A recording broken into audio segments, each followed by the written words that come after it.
In yesterday's video, I made a claim that participants in the January 6th Capitol riot were held without charge or trial.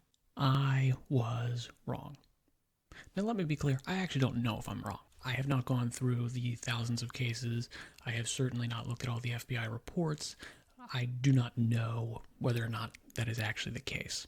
I have no firsthand knowledge of any of the cases, and I have not researched thousands of hours of police footage or documentation.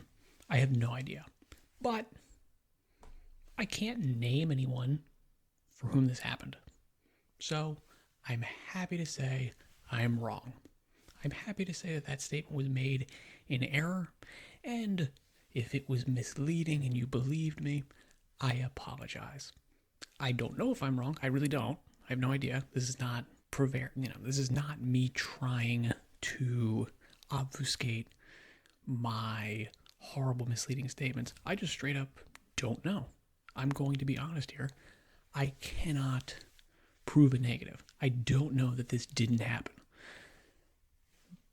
I'm happy to say that I'm wrong. I have no pride caught up in this. If I am wrong, that's fantastic.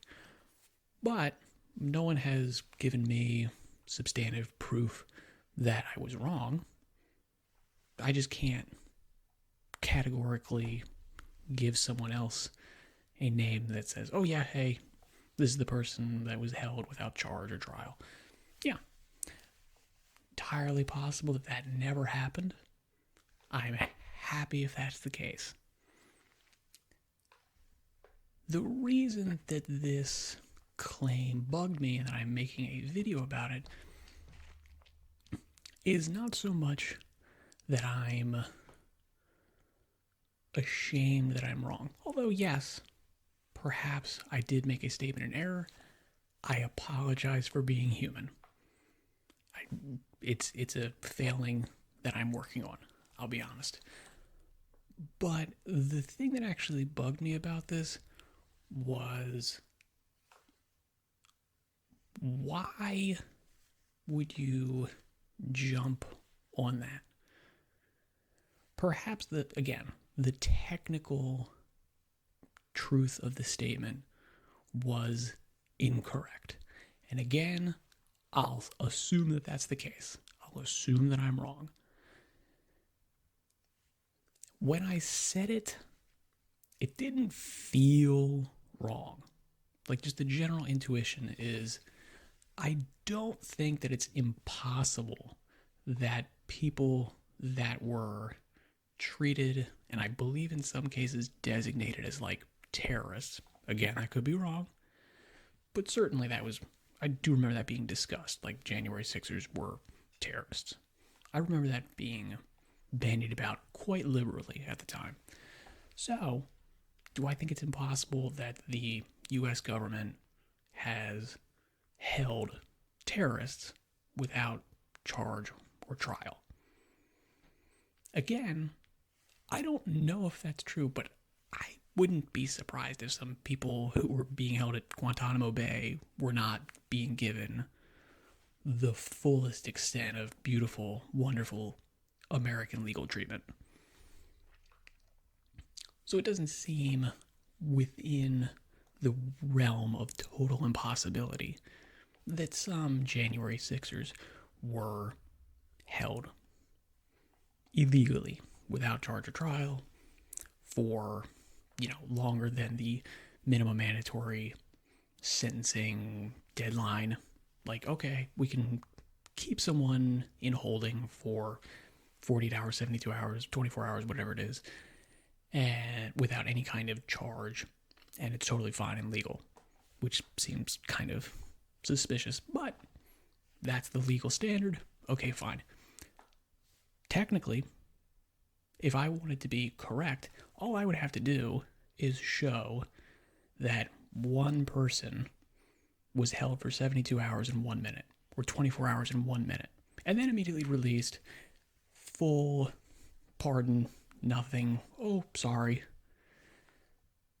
Now, if that were the case, would you be thinking to yourself, oh, look at that, the government held this person unlawfully without charge or trial? Or would you go, it was a delayed proceeding. They got out like a minute, literally 1 minute after that deadline. No one would say that the government was holding them illegally. That would be crazy. I would agree with that. It's technically true, but practically crazy. This is the odd spot where we're at in American politics, wherein which if the technical truth of certain specific word terminologies and definitions somehow helps inform a narrative that makes your side the victor or the righteous party, we're going to harp on specific linguistic definitions. And if the general intuitive feeling of what you're saying is still, merited, we're going to kind of ignore that. Again, I have no real problems with being super autistic about definitions and these types of things. I usually tend to like it, but it really only makes sense in the context of an actual back and forth, of an actual conversation between two people, wherein which we can ask each other, hey, what do you mean by that? Was there anyone who was held without charge? Do you know any names? And I could just immediately go, oh, you know what? No, I don't know.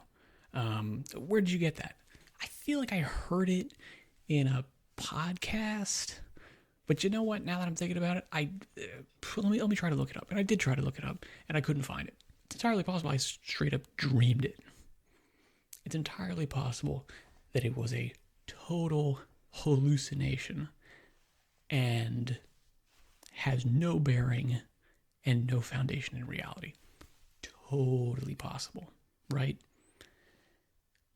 The reason why I said it is because it feels like something that probably could have happened, and I don't know, just felt right at the time when I was saying it.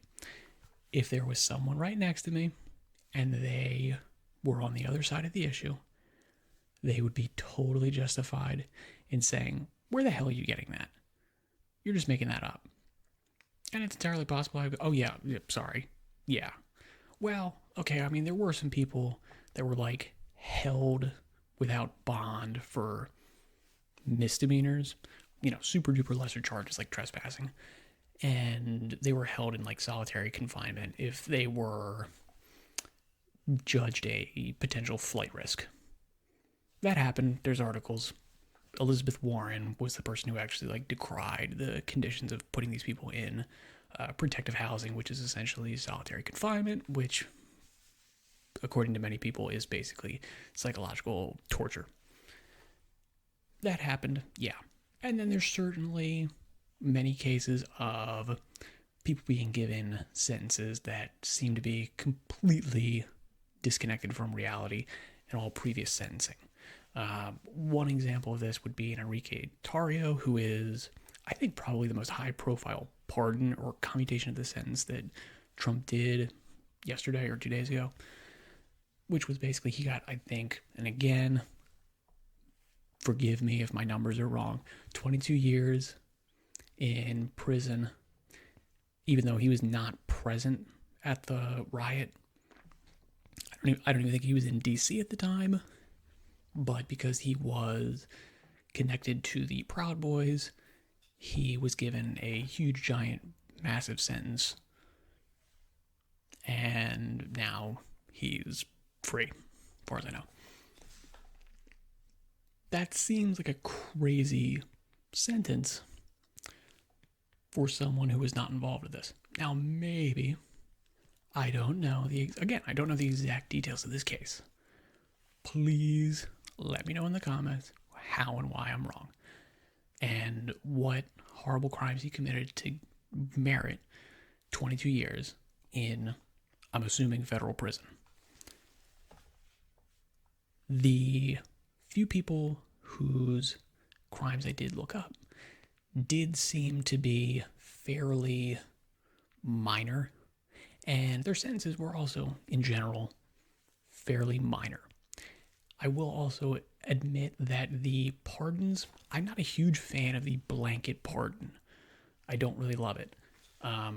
The people whose sentences were commuted, I don't know if that's every single person who has current charges, who is currently in prison for some January 6th related offense. I know that 1,500 people were pardoned, and my guess is, from my look at the list over, my glance, the majority of those people essentially already served whatever sentences they had. And they're basically like on parole, or they had, community service, and that is now wiped out. And the pardon is essentially just removing this crime from their record. It's not freeing 1,500 people. 1,500 people are not in prison for January 6th. That is the people whose sentences were commuted, which I've heard numbers like 6, and then I've also heard numbers like 14. I don't know off the top of my head. I don't have it right in front of me. If all of those people did horrific, horrible crimes that merit larger sentences, they should, absolutely still be in prison. I don't have any problem saying that. I don't think anyone would have any problem saying, hey, look, if you committed a crime warranting 10 years in prison on January 6th, you should spend 10 years in prison. Even if you are best buds with Trump, even if you did it in crazy, heat of the moment, mob situation, we've got systems in place for that. And you, on either side of the political aisle, should be subject to those laws and systems. Yes, I agree. With all that being said, I don't know where we go from here. Should we attempt to give people a little bit of grace and say, all right, maybe this person said a dumbass thing and he meant it and he was trying to maliciously mislead people and start a coup against the government? Or maybe he just misspoke. Which one do you think is more likely? And you know what? Which one is a little bit more compassionate and generous? Totally reasonable if you go the malicious, evil person route. I get it. It's where we're at. I do. I get it. Personally, I hope to go the slightly more generous route in my treatments of other people. That being said, I'll still get a little bit cheesed off if the arguments don't totally make sense. I get it. I get being autistically, specific about definitions and words and, oh, you made this claim and this claim is false. I get it. I do this too. I straight up do this too.